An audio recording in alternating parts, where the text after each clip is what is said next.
სახელითა მამისაითა და ძისაითა და სულისაწმინდისაითა. გილოცავ დღევანდელ დღესასწაულს, ულოცავ რა თქმა უნდა ყველა ამ ტაძრის მრევლს, მღვდელმსახურს, ყველა პატიოსან მოძღვარს, რომლებიც მოვიდნენ და გაიზიარეს ჩვენი ტაძრის დღესასწაულის სიხარული ჩვენთან ერთად და ჩვენს ერთობას ძალა შემატეს. და ჩვენ ტრადიციულად როგორც ვამბობთ ხოლმე და როგორც საუბრობთ, ყოველთვის, როდესაც დღესასწაული არის, ყოველთვის, როცა დღესასწაულია საეკლესიო, ყოველთვის ჩვენ ვცდილობთ ვნახოთ სარგებელი ჩვენი პირადი სულიერი ცხოვრებისათვის და ვცდილობთ, რომ ნებისმიერი დღესასწაული არ გადაიქცეს რაღაც ისტორიულ მოგონებად, როცა ჩვენ თქვათ რაღაც ცოდნას შევიძენთ, მაგრამ პრაქტიკულ სარგებლოს ვერ ვნახავთ.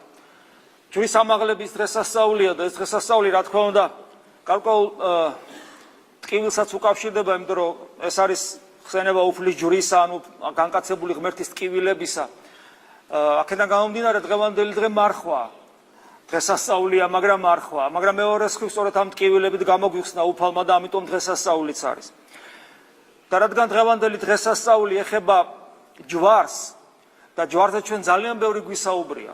ისედაც ქრისტიანმა უნდა ჯვარზე ბევრი იფიქროს და ისაუბროს. მით უმეტეს ჩვენი ტაძარი არის ჯვრის ამაღლების სახელობის, აქედან გამომდინარე, მით უმეტეს ბევრი გვიწევს ხოლმე ამ თემაზე საუბარი, მაგრამ ალბათ თითოეული თქვენთაგანი დამეთანხმება, რომ შეუძლებელია ამოიხსნას ლოგიკურად, ჩვენთვის სრულად გასაგებად თუ რას წარმოადგენს ჯვარი.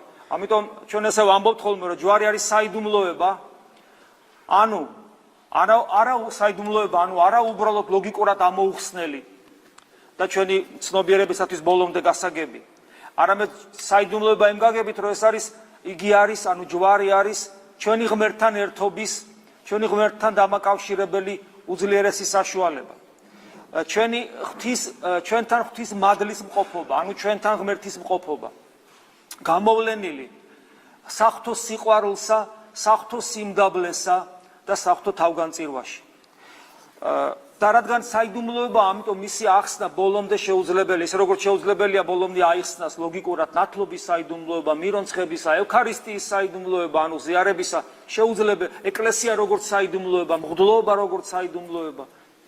ამიტომ ჯვარიც ასევე აუხსნელია და ჩვენ ყოველთვის ვცდილობთ ხოლმე, რომ რაღაც კიდევ ერთხელ ვთქვათ, კიდევ ერთხელ მოვსინჯოთ, რომ გავიგოთ და ყოველთვის გვიწევს ხოლმე სხვადასხვა კუთხით სწორედ ჯვრის საიდუმლოების შესახებ საუბარი. მე დღეს რამდენიმე კუთხიდან შევეხები ამ საიდუმლოებას, რომელიც რა თქმა უნდა ვერ ამოწურავს, მაგრამ კიდევ ერთხელ დაგვაფიქრებს და კიდევ ერთხელ განგვაწყობს სწორედ სულიერი ცხოვრებისაკენ. პირველი, რითაც მე მინდა საუბარი დავიწყო, ეს არის ჩვენთვის ასეთი კითხვის დასმა, თუ რა იყო, ან თუ განვაზოგადებთ და აწმყოში გადმოვიდანთ, რა არის უფლის ჯვარცმის მიზეზი? რატომ მოკლა კაცობრიობამ განკაცებული ღმერთი?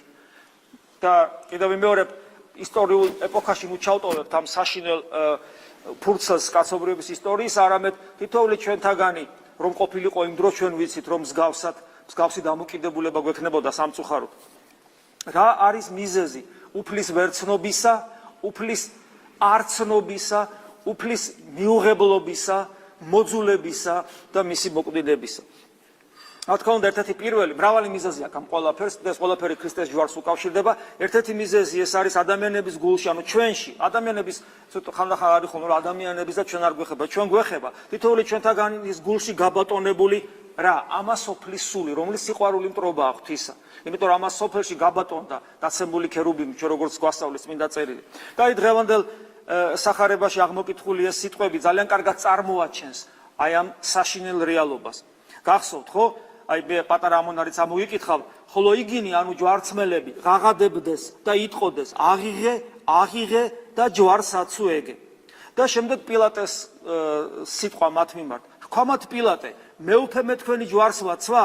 მიუგეს მღვდელ მოძღვართა მათ, იმათ, ვინც წარმოადგენს პატიოსანი, სამშობლოს მოყვარული, ზნეობრივი და რელიგიური საზოგადოების ელიტას შეიძლება ასე ითქვას, მათ სახეს მღვდელმოძღვარნი და მღვდელმოძღვართა მიუგეს მათ და რქვეს, არა გვივის ჩვენ მეუფე, გარნა კეისარი. კეისარი როგორც სიმბოლო ამასოფლის თავადისა, კეისარი როგორც სიმბოლო თავად სატანისა, კეისრის სიყვარული ამ შემთხვევაში საჭიროებიდან გამომდინარე ასე რომ აწყობდათ და იმიტომ კეისარი როგორც ამასოფლის სიყვარული ზოგადად და ამასოფლის სული შეიძლება ასე ითქვას.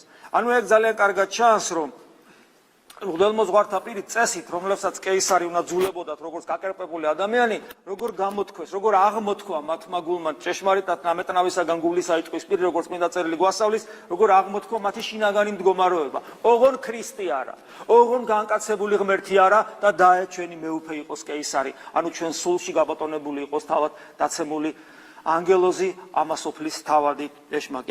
უმთავრესი მიზეზი ჯვარცმისა, ქრისტეს მოკვდინებისა, ქრისტეს ჯვარცმისა, ქრისტეს მიუღებლობისა არის ამასოფლის სულის სიყვარული და ეს რა თქმა უნდა არ ეხება მხოლოდ 2000 წლის წინ მყოფ მღვდელმთავრებს და მაშინდელ ფარისევლებს, არამედ რაც დაიწერა ჩვენთვის სამოძღვრებლად დაიწერა თითოეული ჩვენთაგანს აფრთხილებს წმინდა წერილი ამით, რომ თუ ჩვენში მიუხედავად ჩვენი ეკლესიურობისა, გარეგანი ეკლესიურობისა ხაზგაუსვა, თუ ჩვენში დომინირებს ამასოფლის სიყვარული უფრო მეტად და ეს ვლინდება ჩვენს ყოველწამიერებაში, ჩვენს ურთიერთობაში მოყვასთან, ჩვენი უსიყვარულობა როცა ვლინდება, ჩვენი ქედმაღლობა, ჩვენი ამპარტავნება, ჩვენი შიშები ამასოფლის თქვათ ასე თუ ისე ღირებულებების დაკარგვისა, თუნდაც სიკვდილი ოღონ არა ის შიში, რომელიც უნდა ქონდეს ყველა ქრისტიანს, როცა ღვთის წინაშე წარდგებით, არამედ ცხოველური ინსტინქტური შიში სიკვდილისა, განსაცდელებისა, უფლისადმი უნდობლობა და შემდეგ ყოველივე ეს შეიძლება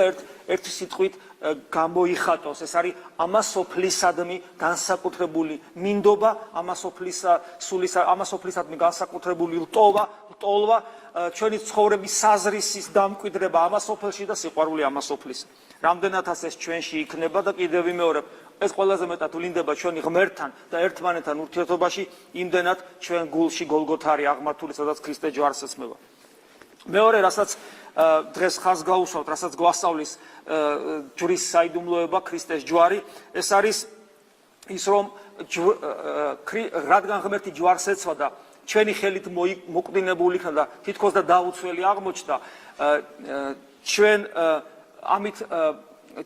ჩვენ განვეწყობით, წესით უნდა განვეწყოთ სანაცვლო სიყვარულისა, თავგანწირვისა და ერთგულებისადმი, უფლის ერთგულებისაკენ, ღვთის ერთგულებისაკენ გვიბიძგებს ის დიდი საიდუმლოება, რაც გოლგოთაზე აღსრულდა.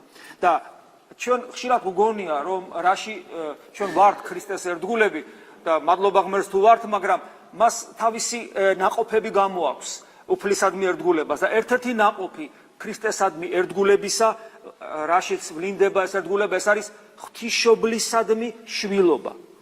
და ეს აი თქვა ასევე აღმოვიკითხავთ ჩვენ ახლა ამონარიდს, რაც დღესაც წაკითხული იქნა, ხოლო იესო იცით თქვენ ეს ამონარიდი, ხოლო იესო ვითარცა იხილა დედაითვის და მოწაფე იგი რომელი უყვარდა, წინა მდგომარენი რქვა დედასა, თვისა დედაკაცო, აჰა ძე შენი და მერმე მოწაფესა მას ქვა, აჰა დედა შენი და ამ იერიდან წარიყვანა იგი მოწაფემან მან თვისთა თან.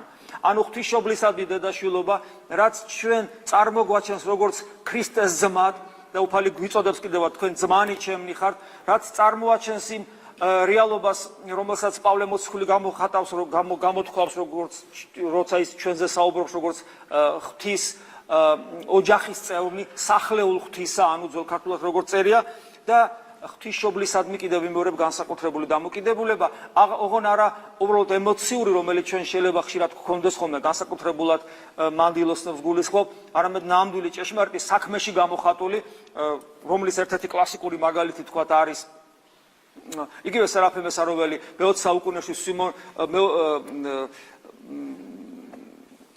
იოსების სიხასტი მე-20 საუკუნის ეს უდიდესი მოღვაწე საქმეში გამოხატული ასევე თქვათ, რაც მე ჩემი თვალით მინახავს და ხშირად გამიმეორებია თქვენთვის, რაც მე ჩემი თვალით ვნახებ სკოლა პეჩორაში, როგორი სიყვარულით ხდება აღნიშნა ღვთისმშობლის მარიამობისა 28 აგვისტოს, მე ესეთი რამე ვერც კი წარმომედგინა, მადლობა ღმერთს რომ მომეცა ამის ნახვის საშუალება, წარმოუდგენელი სიყვარული საქმეში გამოხატული, არა მარტო იქ ყოფი მოღვაწე ბერებისა, არამედ მთელი პეჩორის მოსახლეობისა, რომელიც ამაში მონაწილეობას იღებს. რა თქმა უნდა, ათონის თაზე გამოხატული ღვთისმშობლისადმი დედაშვილური განსაკუთრებული დამოკიდებულება, რომლის ერთ-ერთი ძალიან ძლიერი გამოვლენა ჰქონდა იოსების სიხაც, არამედ თითოეული ბერისა, რომლებიც იქ საუბარში, აი როცა მათთან საუბრო, ყოველთვის იგრძნობა, რომ მათთან არის და ეს მხოლოდ ფსიქოლოგია არ არის. ეს მხოლოდ ფსიქოლოგიური განწყობა არ არის, მინდა გითხრათ, იმიტომ რომ აგრა სხვანაირი განცდა, როცა ეს არსებობს,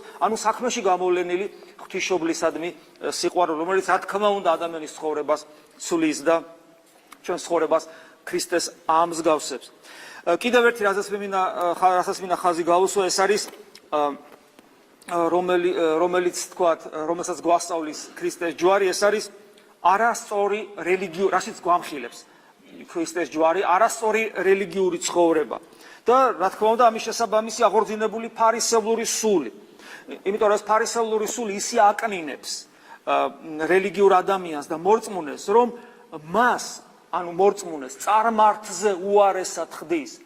ერთ-ერთი თანამედროვე ღვთისმეტყველი ესე ამბობს, რომელსაც ეს სიტყვები ჰაერიდან არ მოაქვს, არამედ ეს, რა თქმა უნდა, მართლმადიდებლური სულიდან იკვებება, რომ ეკლესიური ადამიანი, რომელიც სწორად არ ცხოვრობს ქრისტიანულად, ის შეიძლება გაცილებით უარესი გახდეს, ვიდრე მანამდე იყო. შეიძლება მისი გარეგანი ცხოვრება მოწესრიგდეს, მაგრამ მისი სული მიდის, მისი მდგომარეობა მიდის ფარისევლობისკენ, რომელიც არის ქრისტეს მკვლელობის სულის აღორძინება ჩვენში, ფანატიზმი, რომელიც სიკვდილს ნიშნავს და ჩვენში სიკვდილის სულს აღორძინებს. და ასე დროს, რა თქმა უნდა, ადამიანი მართლა წარმართზე უარეს მდგომარეობაში იმყოფება, იმიტომ რომ წარმართი შეიძლება, ზოგადად წარმართი, თქვათ ესე შეიძლება დავახასიათოთ, რომელიც სინდისის მიხედვით მაცხოვრებელ წარმართზეა, რა თქმა უნდა, საუბარი, რომელიც შეიძლება ბევრი რამით ამაყობდეს, ადამიანს ეს თვისება აქვს, ხო, ჩვენ ყველანი ვამაყობთ რაღაცით, მაგრამ არ ამაყობდეს შეიძლება თავისი რელიგიურობით, თქვათ, სიტყვაზე განსაკუთრებული კარგი თვისებებით. ყოველ შემთხვევაში, აი მე მინდა მოგიკითხოთ კვლავ სახარებიდან ამონარიდი, ნახეთ როგორ ჩანს ეს, რაც მე გითხარით, რომ წარმართზე უარეს მდგომარეობაში იმყოფება ფარისევლური სული, ვითარცა იხილეს იგი მღვდელთა მოძღვართა მათ და მსახურთა ღაღატყვეს და თქვეს ჯვარსაცუ ეგე. რქვამათ პილატე, მიიყვანეთ ეგე თქვენ და ჯვარს აცუდ. და შემდეგ ეს პილატეს განსაცვიფრებელი სიტყვები, რამე თუ მე მაგისა თანა ბრალს არას ვპოვებ. ნუ შემდეგ ისინი აგზელებენ ჩვენ ჟული გვაქვს და ამ ჟულის მიხედვით სიკვდილის ღირსია. ნახეთ, საოცარია, ხო? ჭეშმარიტი სარწმუნოების, თითქოს ჭეშმარიტი სარწმუნოების მატარებელი იუდევლები, მთელი მათი სარწმუნოება იყო მოწოდებული იმისათვის, რომ მათ ქრისტე ეცნოთ. და ისე იყვნენ ფარისევლური სული დაბრმავებულები, რომ მათ წარმართი პილატე, რომელიც პატიმოყვარია, რომელიც თანამდებობას უფრთხილდება, თავის თანამდებობას, კარიერას მან შეწირა ფაქტიურად თავისი ეს ცოტათი პატარა სიმართლე, მისი ქედმაღლური დამოკიდებულება ქრისტესადმი, როცა ქრისტე ამბობს, ქრისტე როცა ზრუნავს მასზე, რომ მე ჭეშმარიტება რომ დავამოწმო ამისთვის მოვედი, რომ ეგება ამ სიტყვებზე წამოყვეს ფილოსოფიის მოყვარული პილატე, მაგრამ პილატე გახსოვთ რა არის, ჭეშმარიტება არც მოусმენს და გადის, აი ესეთი ცუდი პილატე. ეს უბადრუკი მსაჯული, რომელიც მე ხელებით დამიბანია, რაც გინდა ისქენი თუ ამით ცდილობს თავის პასუხისმგებლობის მოხსნას, მაინც ჯობია იმ იუდეველებს, რომელიც ამბობს, რომ მე ამ ადამიანთან ბრალს ვერ ვპოვებ, ვერ ხედავს ბრალეულობას. ამიტომ აი აქაც ძალიან კარგად ჩანს, თუ როგორ ჯობია წარმართი პილატე მორწმუნე ადამიანს, ჭეშმარიტი სარწმუნოების მატარებელს, თუ მასში აღორძინდა ფარისევლური სული. ესე ჩვენ სამოძღვრებლად დაიწერა, ესე ჩვენ გვეხება, იმიტომ რომ ჩვენ შეიძლება ვიყოთ რელიგიური ადამიანები, აღსარებლები, მაზიარებლები და თუ ჩვენში ფარისევლური სული აღორძინდა, წარმართზე უარესები ხდებით, გული გვიქვალდება, ფანატიზმი გულს აქვალებს და წესს და კანონს რელიგიურს სხვერპლად შესწირავ ცოცხალ ადამიანს, რომლისათვისაც განკაცებული ღმერთი მოკვდა, აი ეს საშიშროება ახლავს და ამით სხვერპლად შეწირავ რა ადამიანს, მოიზულებ რა ადამიანს, ქრისტეს, რომლისათვისაც ქრისტე მოკვდა, ამით შენ კიდევ ერთხელ ქრისტეს კლავ შენ სულში. კიდევ ერთი რაც ჯვართან დაკავშირებით გვასწავლის თვითონ ჯვრის საიდუმლოება, ეს არის ის, რომ ქრისტეს ჯვარი საერთოდ ჯვარცმული ღმერთი, იმიტომ რომ სადაც არის ქრისტეს ჯვარი, იქ არის ჯვარცმული ღმერთი, აქ საუბარია სწორედ ქრისტეს ჯვარზე და არა ზოგადად ჯვარზე, იმიტომ რომ ჯვარცმა ეს იყო ჩვეულებრივი მოვლენა მაშინ რომის იმპერიაში, იქ რაღაც ნებისმიერი აჯანყება რო ხდებოდა თქვა მონებისა, ათასობით ადამიანს ჯვარს აცვალდნენ, მაგრამ ეს არაფერს არ ნიშნავდა. ქრისტეს ჯვარცმა იმიტომ არის მნიშვნელოვანი, რომ იგი არა მარტო ადამიანი, არამედ ღმერთია, პიროვნულად იგი ღმერთია, ხო, როგორც ვიცით. ქრისტეს ჯვარი, ჯვარცმული ღმერთი ადამიანის შემეცნებას, აი ნახეთ, რას უკეთებს ღმერთის მოკვდინება ჯვარზე, ჩვენს ცნობიერებას, ჩვენს რელიგიურ ცნობიერებას რა მიმართულებას აძლევს. კერძოდ ის, რომ იგი, ანუ ჩვენი შემეცნება ამ დროს, თუ კარგად ჩაუღმავდებით და ვეცდებით ჯვრის საიდუმლოების ამოხსნას, ჩვენი შემეცნება ლოგიკური სფეროდან ირაციონალურობამდე მაღლდება. ირაციონალურობა არ ნიშნავს უბრალოდ სულიერს. ირაციონალობა ნიშნავს სამყაროს მიღმიერს ამ შემთხვევაში. იმიტომ რომ აი ნებისმიერი აღმოსავლურ რელიგიაში მედიტაციები არსებობს, თქვენ ძალიან კარგად იცით, რომელიც რაღაც თითქოს და სულიერ სფეროს ეხება, ასტრალურ სფეროებს ეხება. ეს ყველაფერი ქმნილებაში ჩაკეტილია. და აქ როცა საუბრობთ ირაციონალურობამდე, ჩვენ საუბრობთ სამყაროს მიღმიერ ცნობიერებაზე. სადაც არც ადამიანის სულია და არც ადამიანის ანგელოზია, არამედ ეს ყველაფერი ქმნილებაში ჩაკეტილია და ამ ყველაფრის მიღმა არის. გარდა ამისა, ესეც თქვა გითხარით უკვე ქმნილებაში ჩაკეტილობიდან მეტაფიზიკურობამდე და ღვთის ფილოსოფიური ძიებიდან, როცა ადამიანი ცდილობს ღმერთი ინტელექტუალურად შეიცნოს, რაც თქვა ჭირთ დასავლეთში კათოლიკურ სამყაროში ეს დომინანტია, ღმერთის შემეცნება ფილოსოფიურად, ფილოსოფიური ძიებიდან ხელთუქმნელი ენერგიების მიერ უშუალოდ ღმერთთან პიროვნულ ურთიერთობამდე აღამაღლებს ჯვრის საიდუმლოება. კიდევ ვიმეორებ, ჯვრის საიდუმლოება. იმის მაგერად, რომ ჩვენ მხოლოდ ფილოსოფიური და ინტელექტუალური ძიებით დავკმაყოფილდეთ ღმერთთან ურთიერთობაში. კიდევ ვიმეორებ, ჯვრის საიდუმლოება ჩვენ გვეხმარება, რომ ღმერთთან გქონდეს პიროვნული ურთიერთობა ხელთუქმნელი ენერგიების მიერ. და ეს არის სწორედ საკუთრივ სიდიადე ქრისტიანობისა, კონკრეტულად მართლმადიდებლობისა და ესეც ძალიან კარგად ჩანს აი დღევანდელ 60 ქულოში პირველი კორინთელთა მიმართ პირველი ეპისტოლე, ამოგიკითხავთ ამ ამონარიც, რამე თუ სიტყვა იგი ჯვარისაი, წარწყმედულთა მათ სიცოფე არის. ნახეთ, ჯვარი სისულელია, ის ვინც ცხონების გზაზე არ დგას.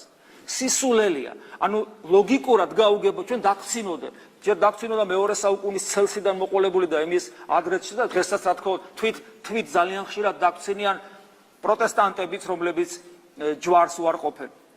ანუ ეს ჩვეულებრივი რამ არის, როცა ადამიანი ვერ იგებს რა, რატო უნდა მომკვდარიყო ღმერთი ჯვარზე, როგორ შეიძლებოდა ეს, როგორ შეიძლება საწამებელი იარაღი თაყვანისცემის ობიექტად გახდეს და ეშლება ჩვენ წამების იარაღს კი არ ვცემთ თაყვანს. არამედ ჩვენ თაყვანს ვცემთ ღვთის მადლს.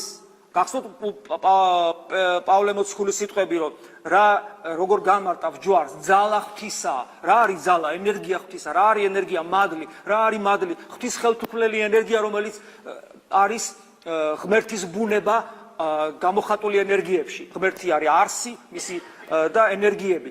ასე რომ ჯვრის თაყვანისცემით ჩვენ საგანს კი არ ვცემთ თაყვანს, არამედ ღვთის მადლს ვცემთ თაყვანს, რომელი მადლიც მოგვეფინა განკაცებული ღმერთის ჩვენდამი თავგანწირული სიმდაბლით ახსავსე სიყვარულისა გამო. ამიტომ ესე იგი ვერ იგებს გონება ადამიანისა წარწყმედულთა მათთვის სიცოფიარს, ხოლო ჩვენთვის ცხოვრებულთათვის, ვინც ცხონების გზაზე ვდგებით, თუ ვდგავართ, მაშინ იგი ძალა ღვთისაა, როგორც ახლა გითხარით, ანუ ღვთის მადლია. ანუ ჯვრის თაყვანისცემა ნიშნავს ღმერთის თაყვანისცემას. ერთ და იგივეა ეს, კიდევ ვიმეორებ, იმიტომ რომ პავლე მოციქული გვეუბნება, იგი არის ძალა, ანუ მადლი, ანუ ენერგიათ, ანუ თავად ღმერთი თავის ენერგიებში. შემდეგ აგრძელებს წმინდა წერილი, რამე თუ წერილარს წარწმიდორ სიბრძნე იგი ბრძენთაი. ჩვენ ბრძნობთ ადამიანური სიბრძნით, ეს სიბრძნე აღმოჩნდება წარწმედილი, როგორც წმინდა წერილი გვასწავლის ძველ აღთქმაში. ჩვენ ვცდილობთ ვისწავლოთ, მეცნიერნი ვიყოთ, გამოვიყოლიოთ, მაგრამ ესეც წარწმედული აღმოჩნდება, თუ ეს მეცნიერება ადამიანია და ადამიანურია და მეცნიერება მეცნიერთა შეურაცხყოფ. სად არის ბრძენი, სად არის წიგნობარი, სად არის გამომეაძიებელი ამის სოფლისა და აგრძელებს, ანუ არა განაცოფა, ანუ გაასულელა ღმერთმა სიბრძნე ამის სოფლისა.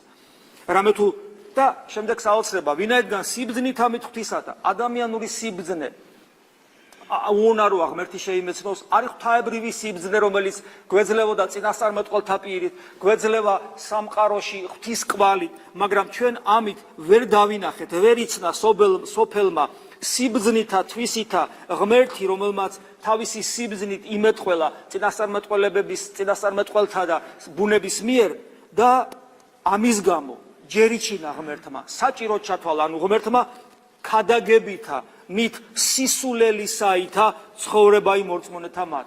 ანუ აბსოლუტურად არალოგიკური რაღაცა მოგვაწოდა ჩვენი გონებისათვის, ამპარტავანი, ამაყი ინტელექტუალური გონებისათვის მიუღებელი რამ სისულელე ჩათვლილი და აქედან გამომდინარე ჩვენ სწორედ ირაციონალურობის სფეროში გადავყავართ, მეტაფიზიკურ სფეროში გადავყავართ და რაღაც დონის მერე ჩვენ თითქოს და უარს კი არ ვამბობთ, მაგრამ გძნობთ ჩვენი ინტელექტის, ჩვენი ლოგიკის შეზღუდულობას და ვცდილობთ უკვე რომ უშუალოდ ჩვენი სულის გონიერი ნაწილით უშუალოდ ღმერთთან პიროვნულ ურთიერთობას იმ ხელთუხლენი ენერგიების მიერ, რომელიც ღმერთმა მოავლინა ჩვენზე და რომელიც ასევე გვეფინება ქრისტეს ჯვრის მიერ. გარდა ამისა, კიდევ ერთი რაზეც მინდა გითხრათ, ჯვარცმული ღმერთი კაცობრიობას და თითოეულ ჩვენთაგანს, ეს ძალიან მნიშვნელოვანია ჩვენთვის, ცრუ რელიგიურობასა და ინტელექტუალურ ამპარტავნობაში აამხელს. და ეს ამონარიდში ძალიან კარგად ჩანს, რაც ახსას ახლა ამოგიკითხავთ, ვინაიდან ჰურიანი სასწაულს ითხოვენ, აქ მხოლოდ იუდეველებზე არ არის საუბარი, აქ საუბარია ყველა იმ ადამიანზე, რელიგიურ ადამიანზე, რომელთათვისაც ამ შემთხვევაში ჩვენი გვტკიოდეს, რომელთათვისაც მართლმადიდებლობა ეს არის რელიგია წინასწარმეტყველთა და ანუ უпростоრეთ წინასწარმეტყველი ცოტა ისეთ დიდებული სიტყვა, სხვა რამეს დავარქვევ, მკითხაობისა, ანუ ხვალე რა იქნება და სასწავლებისა, ანუ რაში ვლინდება ღმერთი ჩემთან.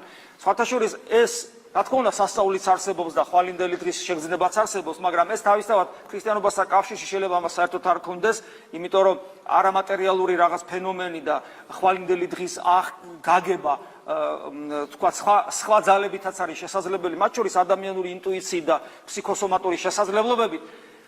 თუმცა არსებობს ასევე რა თქმა უნდა ჭეშმარიტად რაღაც ხვალინდელ დღეზე ჭრეტა და სასწაულიც, მაგრამ როცა ის ხდება დომინანტი, ის თავდაყირა აყენებს თელ მართლმადიდებლობას და ფაქტობრივად სპობს ჩვენში სულიერ ცხოვრებას. სამწუხაროა, რომ არსებობენ ძალიან დიდი ნაწილი მორწმუნეთა, რომელთათვისაც ქრისტიანობა, მართლმადიდებლობა არის სასწაულის მაძიებლობა, ხვალინდელი დღის მკითხაური განწყობილებით გაგება და კიდევ უფრო მეტად სასწაულია, რომ კიდევ უფრო ცუდია და საშინელებაა, როდესაც მაგალითად არსებობენ მთელი რიგი სამრევლოები, ხო არ ვასახელებ ამის უფლებას შემთხვევაში როგორ მივცემ, მაგრამ სამწუხაროდ არსებობენ იგივე თბილისში შეიძლება იყოს სამრევლოები, სადაც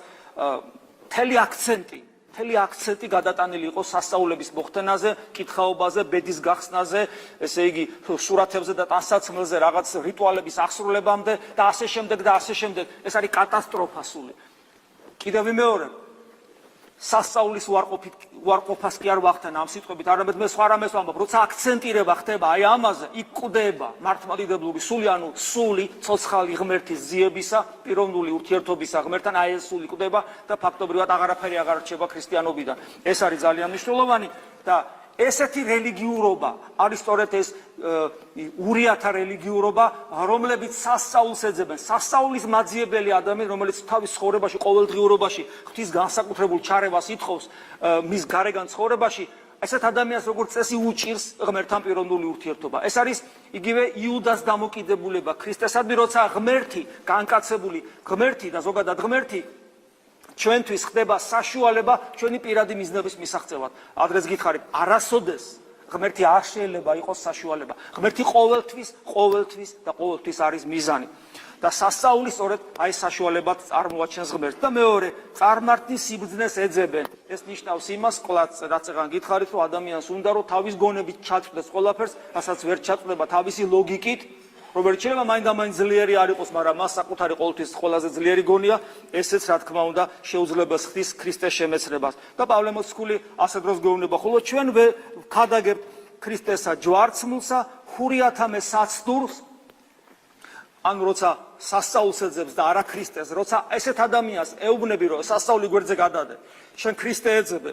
როგორც წესი ვერ იგებენ ხოლმე ამას, ეს ძალიან როცა სულ იმდანაც ზიანდება ამ დროს და წარმართა სისულელე. გარდა ამისა, კიდევ ერთი რა ჯვარზე უნდა ითქვას, ეს არის განკაცებული ღმერთის ჯვარზე სიკვდილი ჩვენი ღმერთთან და ჩვენი ერთმანეთთან ერთობის საფუძველია. ხშირად გვითქვავს. ესეც არის სამწუხაროდ გავრცელებული რეალობა დღეს. აი გუშინაც ჰქონდა ჩვენს ერთ-ერთ მეგობართან საუბარი, როდესაც ჩვენ მას ვეუბნებოდით, რომ თქვათ თვეები და წლებია, თქვათ ერთ-ერთ რეგიონში ტარდება წირვა ყოველ დღე და არც ერთი კაცი არ ადგას წირვაზე, ხშირად ესეა ხოლმე მე დავითნე, თქვათ და მღვდელი და იქ ადამიანები ცხოვრობენ. ახლა ეს არ არის მთაში, სადღაც განდეგილი როცა არის. და ჩვენ მქონდა საუბარი იმაზე, რომ როგორი მადლი იყო და მეთქი ვერ ვიღებ, რასაც შენ მეუბნები. იმიტომ რომ შენ როგორ გავიგო, მას ნიშნავს მადლი იყო. მადლი თუ იყო, ეს შეიძლება სუბიექტური განცდაა, ფსიქოემოციური. მრავალი, როცა რამდენიმე წლის ამ მრავალი წლის განმავლობაში ყოველდღე წირვა აღევლინება, სადაც ადამიანები არიან დასახლებულები.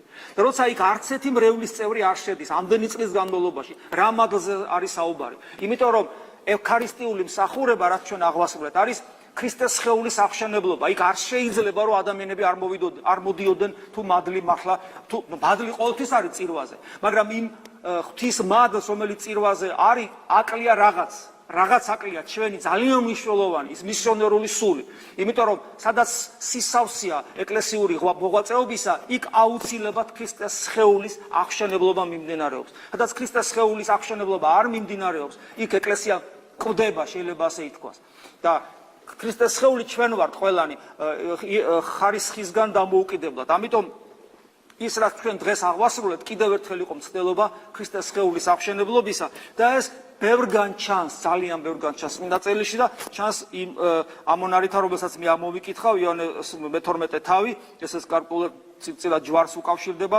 ნახეთ როგორ ამბობს უფალი, მეოდეს ავმაღლდე ქვეყანით, აქ ამაღლებაზე არ არის ელეონესთან ამაღლებაზე საუბარი. მე როცა ავმაღლდე ქვეყანით, ყოველნი მოვიზიდნე ჩემდა, ხოლო ამას რა იტყო და აუწყებდა რომელთა სიკვდილით ეგულებოდა სიკვდილად. ანუ ჯვარსმაზეა საუბარი, როცა ის მიწიდან ამაღლებული იყო ჯვარი და უფალი ამბობს, რომ ჩემი სიკვდილით მე ყველას მოვიზიდავ ჩემთან და ყველანი იქნებიან ერთნი ჩემში. და სწორედ აქედან გამომდინარეობს, მე ქრისტეს ჯვარცმა ეს არის განაპირობებს სწორედ და ქრისტეს მოკვდინება განაპირობებს, რომ მან თავის სისხლი და ხორცი მოგცა და ქრისტეს ხორცი და სისხლით ჩვენ ვერთიანდებით ერთმანეთში და ქრისტესთან და ვქმნით ქრისტეს მისტიურ სხეულს და ეს არის სწორედ ჩვენი ცხონების საფუძველი. ანუ ადამიანი ეკლესიაში ცხონდება არა ინდივიდუალურად, არამედ პიროვნულად.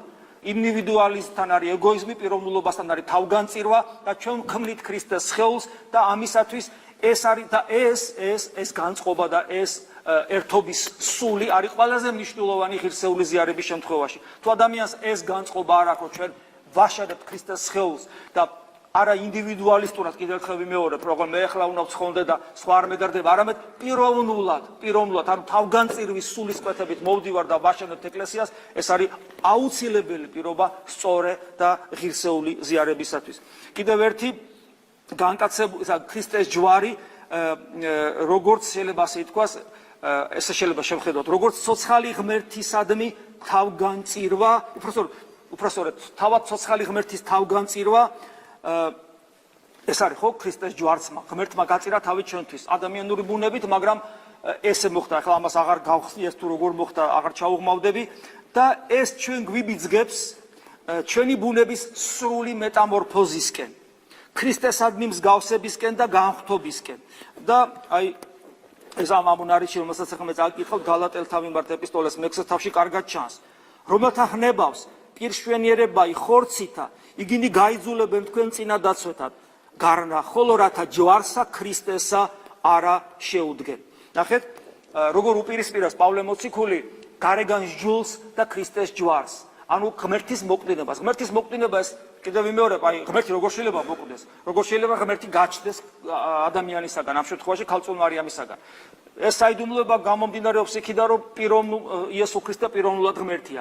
აი ეს საიდუმლოება, რომ პიროვნულად ღმერთი სამყაროს შემოქმედი ყოვლისშეძმლე თავის რეალიზებას ახდენს როგორც ჩვენერი ადამიანი, ხო, აი ეს განსაცვიფრებელი გონებისათვის დაუტევნელი საიდუმლოება ჩვენ აი ამ კანონის ტყვეობიდან გვანთავისუფლებს და ამიტომ ამბობს უფალი აი ამ საოცარ სიტყვას, რომელიც ხშირად გვითხოვს, მოვედით ჩემ და ყოველი მაშრალნი და ტვირთმძიმენი, ანუ აი ამ რელიგიური გარეგანი რელიგიურობით დაღლილნი და მე გაანგისვენო თქვენ, მე პიროვნულ ჩემთან ურთიერთობით ხდება განსვენება თქვენი, ანუ ეს არის ჭეშმარიტი ქრისტიანული ცხოვრება. და აი პავლე მოციქულიც ამას ამბობს, ისინი ვინც აქცენტებს გარეგანზე აკეთებენ, ხო? აი ამ შემთხვევაში წინა დაცვათა, მაგრამ ჩვენ უნდა განვაზოგადოთ, თორე მაშინ ჩვენთვის ეს სიტყვები მკვდარი იქნება, თუ მხოლოდ კონკრეტულ წინა დაცვათაზეა საუბარი. აქ არის გარეგანზე აქცენტირება იმ იუდეველებიდან მოქცეული ებრაელებისა, ვინც გარეგანზე აკეთებს აქცენტირებას, ეს ხდება იმიტომ, რომ ქრისტეს ჯვარს არ შეუდგეს. ანუ არ მოხდეს მასში ყველაზე მთავარი. და რა არის ეს ყველაზე მთავარი? თვითონ პავლე მოციქული იქვე აგრძელებს. ქრისტე იესოს მიერ არცა წინა დაცვეთილებაა რა შემძლებელს, არცა წინა დაუცვათელობა. ეს ყველაფერი მეორე ხარისხოვანია, გარკვეული ადგილი აქვს ამას, მაგრამ მთავარი რა არის? არამედ ახალი დაბადებული. ანუ წესის და კანონის შესრულებით ყველაზე კარგი რაც შეიძლება მოხდეს, ჩვენ უბრალოდ უკეთესი ადამიანები, უბრალოდ დისციპლინირებულები გავხდებით, ნუ რაღაც გარეგან საშინელ ცოდვებს აღარ ჩავიდენთ, ნუ სხვებს ვაჯობებთ, მე ამით ვიამაყებთ, ამით ქედმაღლობაში ჩავარდებით, ჭეშმარიტად ფარისევლებად გადავიქცევით. მაშინ როცა ქრისტიანობას და ჯვარცმულის ერთგულებას სხვა მიზანი აქვს, ახალი დაბადებული. ანუ სხვა არსებებად უნდა გადავიქცეთ და სწორედ ეს ნიშნავს იმას, რომ ეს არის ჩვენი ბუნების სრული მეტამორფოზა, ქრისტესადმი მსგავსება და განხთობა. აი ამას ითხოვს. ანუ სხვა არსებებად უნდა ვიქცეთ, იმ არსებებად, რისთვისაც ჩაგვიფიქრა ჩვენ ღმერთმა. ანუ ღმერთნი უნდა გავხდეთ, სრული სრულყოფილება, როგორც ზეციური მამისა, როგორც უფალი გვასწავლის. აი აქეთკენ გვიბიძგებს კიდევ ერთხელ ქრისტეს ჯვარი და დასასრულს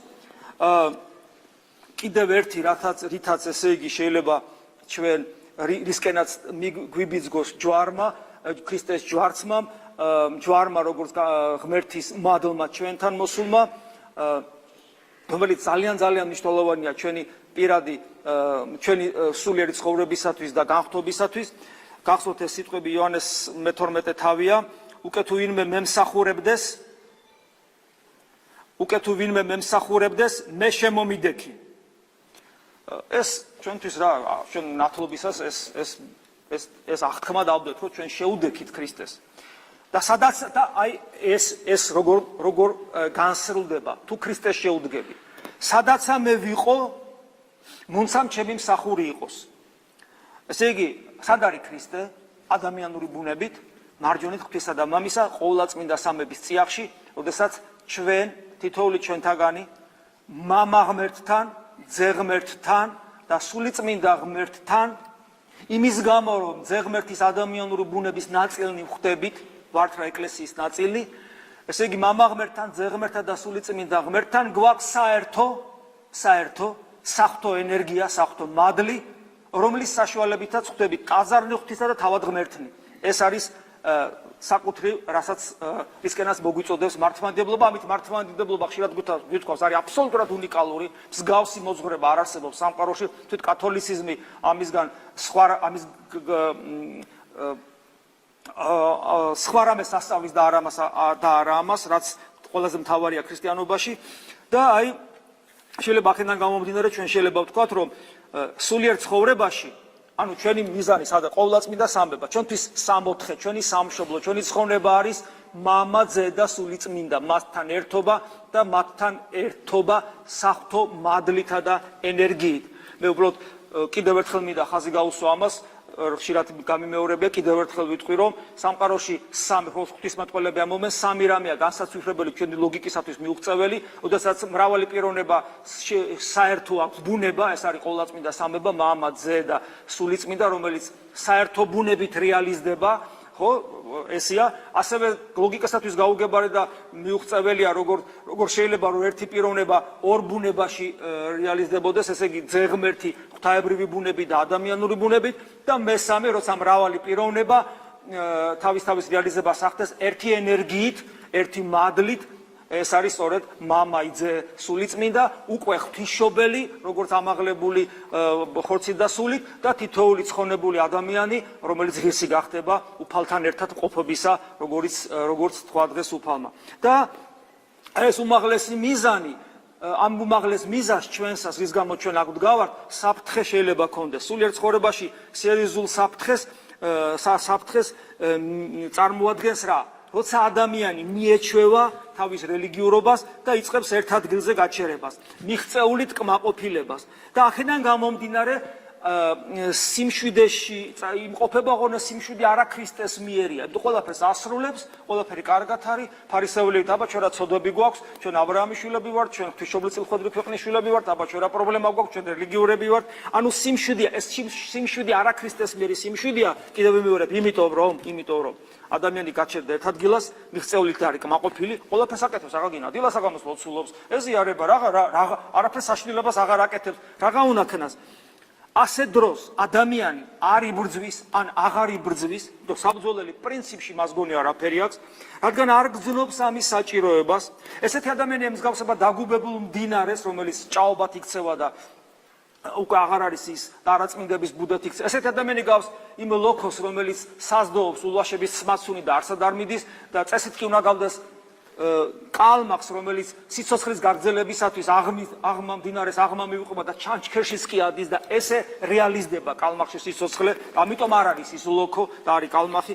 ანუ ესეთი ადამიანში ყოველგვარი შემოქმედებითი იმპულსი კვდება და ჩერდება. აი სოფრო სახაროვი არქიმანდრიტი ამბობს, რომ ლოცვა ეს არის დაუსრულებელი შემოქმედებითი პროცესი. და როცა ადამიანს ლოცვა ეზარება, ეს ნიშნავს, რომ ის შემოქმედებითად კი არ უდგება, წესში ასრულებს, წესს ასრულებს. ის აღარ არის შემოქმედი, ღმერთთან ურთიერთობა მასთან მკვდარია.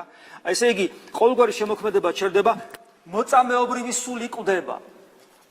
ზოგი ფიქრობს, რომ მოწამეობრივი სული ჩვენი საქმე არ არის. ჩვენი საქმე მოწამეობრივ სულში, ამ შემთხვევაში გულისხმობ არა ფიზიკურ სიკვდილს, არამედ ჩვენს ვალდებულებას ყველას წინაშე დავამოწმოთ, რომ იესო ქრისტე არის ადამიანად მოსული ღმერთი. ეს არის ჩვენი პირდაპირი ვალდებულება.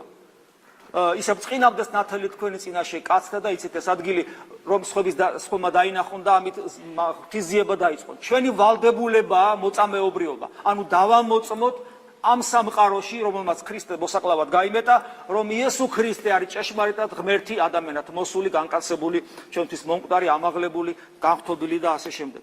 ეს ძალიან მნიშვნელოვანია. ანუ ჩვენში კვდება მოწამეობრივი სული, როდესაც ჩვენ თვითკმაყოფილებაში ვართ და ასეთ ქრისტიანობას ჩვენ ვერაფრით ვერ დავარქმევთ ჯვრის მტვირთველობას, იმიტომ რომ კმაყოფილია და მოსვენებულია ადამიანი და კითხვა ჩდება, რომ დღეს მეტნაკლებად მშვიდობიანი პერიოდი გვაქვს. ჩვენ არავინ არ გვდევნის, თავში არავინ არ გვიტყავს, ხელს არ გვჭიდან, როგორც იქ აღმოსავლეთში ხდება, ხო? არ გვაპატიმრებენ, არავინ არ დღეს ეკლესია არის აბსოლუტურად თავისუფალი. რამდენადაც შეიძლება თავისუფალი იყოს ეკლესია, ქრისტეს ეკლესია ამ სამყაროში. ეს არის ჩვენი ეპოქა, დღევანდელი ბოლო რამდენიმე წელიწადი არის უნიკალური ამ კუთხით. არავინ არ გვეხება.